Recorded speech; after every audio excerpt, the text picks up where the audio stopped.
नमस्ते। मैं ज्योति नाइक। पहले करीब 50-60 साल पहले की बात, तब इंसान और प्रकृति काफ़ी एक दूसरे से बंधे रहते थे। लेकिन जैसे जैसे शहरों का विकास होने लगा, गांव के लोग शहरों की ओर जाने लगे, इंसान धीरे धीरे प्रकृति से मुंह मोड़ने लगा। अपनी आवश्यकताओं के लिए प्रकृति का नाश करने लगा और केवल अपने ऊपर ही केंद्रित होने लगा। उसके फायदे कम, नुकसान बहुत ज़्यादा हुए।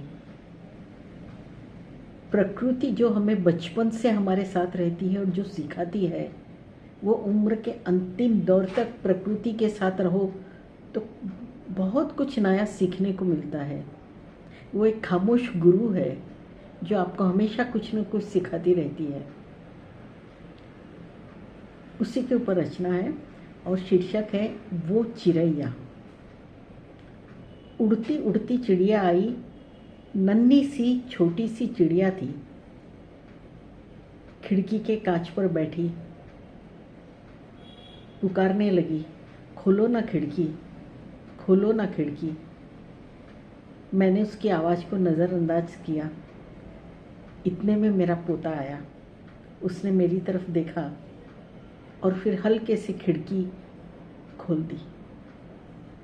धूप से परेशान वो चिड़ैया फुदकती फुदकती कमरे के अंदर आई और फिर चारों ओर उड़ने लगी। पोते के चारों ओर, मेरे चारों ओर। ऐसा लगा मानो वो पोते को धन्यवाद कह रही है।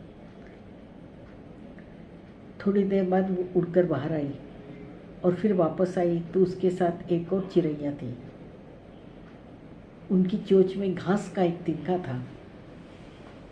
उन्होंने पंखे के ऊपर उस तिनके को रखा, फिर उड़कर बाहर आई, फिर तिनका लेके आई। मेरे पोते का कौतूहल और उसकी उत्सुकता देखकर मुझे उसकी जिज्ञासा पर बहुत आश्चर्य हुआ, क्योंकि वो ये सब पहली बार देख रहा था। करीब 2 घंटे और उसके बाद उन्होंने एक छोटा सा आशियाना बनाया और उसे देखकर मैं अपने बचपन में पहुंच गई। माँ कहती थी कि चिड़ैया घर में आती है तो आने दो। थोड़ा सा तिनकों का गंदापन होता है, कोई फ़र्क नहीं पड़ता, लेकिन यदि हम किसी को आसरा दे सकते हैं तो वो ज़रूर देना चाहिए, क्योंकि जब हम किसी को कुछ देते हैं तो ईश्वर अपने आप हमें कुछ देता है। कुछ पाने के लिए देना नहीं चाहिए। अनजाने में मुझे माँ की वो सीख याद आई और फिर मुझे महसूस हुआ कि आज मेरा पोता भी, जिस उम्र में मैं ये सब देख रही थी, आज मेरा पोता भी वो देख रहा है। थोड़ी देर बाद देखा तो पोता टीवी देखना, फ़ोन सब कुछ भूल चुका था। वो उस कमरे में ही रहता था।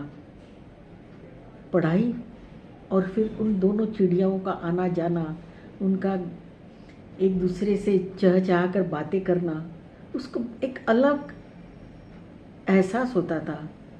क्या सोचता था ये मैं नहीं जानती, लेकिन हाँ, वो बहुत ध्यान से उनको देखता था और खुश होता था कि उसने किसी को आसरा दिया है। और मुझे एक ये भी एहसास हुआ कि माँ जो कहती थी कि प्रकृति, निसर्ग इंसान को नियंत्रित करता है, उसका उदाहरण आज मेरे पास था। उसने मेरे पोते को, उन चिड़ियों को आसरा देने से प्रकृति ने अनजाने में मेरे पोते को नियंत्रित किया था। उसको टीवी, मोबाइल से दूर कर कुछ जानने की उत्सुकता की ओर बढ़ाया था। कुछ दिनों बाद उन्होंने दिए हुए अंडों से छोटे छोटे बच्चे बाहर आए और फिर कुछ दिन वो उन बच्चों की आवाज़ सुनता। चिड़िया बाहर से खाना चुग कर आती और बच्चों को खिलाती। वो मुझसे पूछता, दादी आप भी मुझे ऐसे ही खाना खिलाती थी?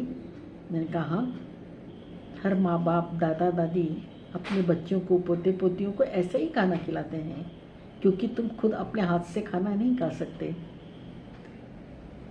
वो रोज़ पढ़ाई के साथ उनकी बढ़ती हुई आवश्यकताओं को देखता रहता था। और फिर एक दिन उसने देखा कि वो चिड़िया के बच्चे उड़कर बाहर आते और फिर जाकर बैठ जाते।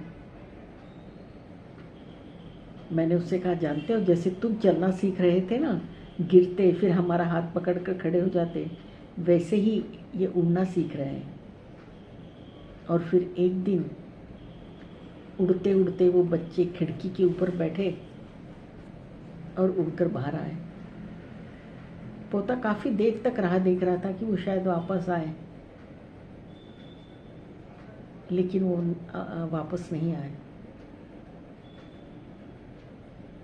उसको बहुत बुरा लगा।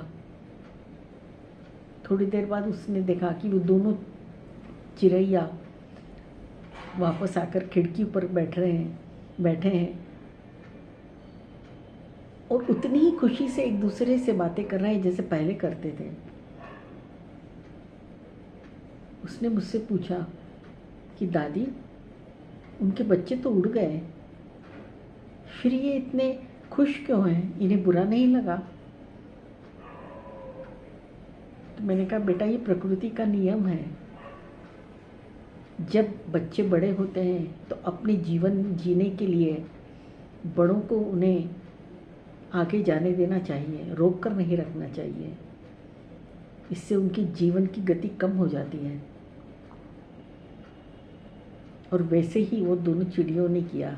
उन्होंने अपने बच्चों को अपने जीवन में आगे बढ़ने के लिए जाने दिया। कुछ पल के लिए वो मुझे देखता रहा, फिर धीरे से उठकर बाहर गया।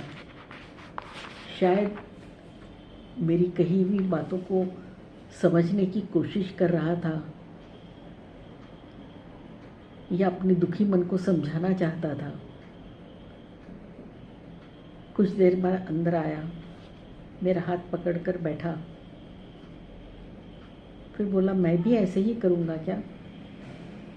मैंने कहा हाँ करोगे, लेकिन तुम में और पंछियों में थोड़ा सा फ़र्क है। पंछी उड़कर जाते हैं, उनके बच्चे तो वो वापस नहीं आते, वो फिर अपना घोंसला बनाते हैं। लेकिन तुम इंसान हो, तुम जाओगे, अपना जीवन बनाओगे, लेकिन तुम अपनी जड़ों को कभी नहीं छोड़ोगे। तुम वापस हमारे पास आओगे, साथ रहोगे और जीवन में आगे बढ़ते रहोगे। बस यही थोड़ा सा फर्क इंसान में और प्राणियों में होता है। लेकिन सबसे बड़ा फर्क प्राणियों में हम में ये है कि प्राणी एक दूसरे को देते हैं, लेना नहीं जानते। और हम इंसान जब कुछ लेना होता है तो ही देते हैं। और ये जो फ़र्क है, आज ये दोनों जो चिड़िया हैं, ये तुम्हें आज सिखा गई हैं कि उन्होंने अपने बच्चों को जाने दिया, रोका नहीं कि तुम हमारे पास रुको, हम तुम्हारे साथ रहेंगे। तो इस सीख को हमेशा अपने जीवन में याद रखना कि जब जिसकी ज़रूरत हो, यदि वो तुम्हारे पास है तो उसे ज़रूर देना, लेकिन उसे वापस लाने की कोशिश कभी मत करना। खामोशी से उसने पोते ने मेरी बात सुनी और फिर हंसते हंसते उठकर चला गया। तो सही बात है कि हमने शहरों में आकर अपने आप को दीवारों में कैद कर लिया है। प्राणियों के लिए हम आजकल आर्टिफिशियल घरौंदे बनाते हैं, हम उन्हें खाना देते हैं, जो कि एक बहुत गलत तरीका है। उनका घर बनाने का अलग तरीका, उनका खाना ढूंढने का अलग तरीका, उनका जीवन जीने का अलग तरीका। हम क्यों उनके जीवन में दखल देकर उन्हें अपने गुणों से दूर करते हैं और उन्हें एक तरह से अपने ऊपर निर्भर करने की कोशिश करते हैं, जबकि हमें प्राणियों के ऊपर निर्भर रहना चाहिए, उनसे सीखना चाहिए कि जीवन कैसे जिया जाता है, दूसरों के लिए, केवल खुद के लिए नहीं। तो आपको ये मेरी रचना पसंद आई हो तो सब्सक्राइब कीजिएगा, कमेंट्स कीजिएगा, मुझे अच्छा लगेगा। धन्यवाद।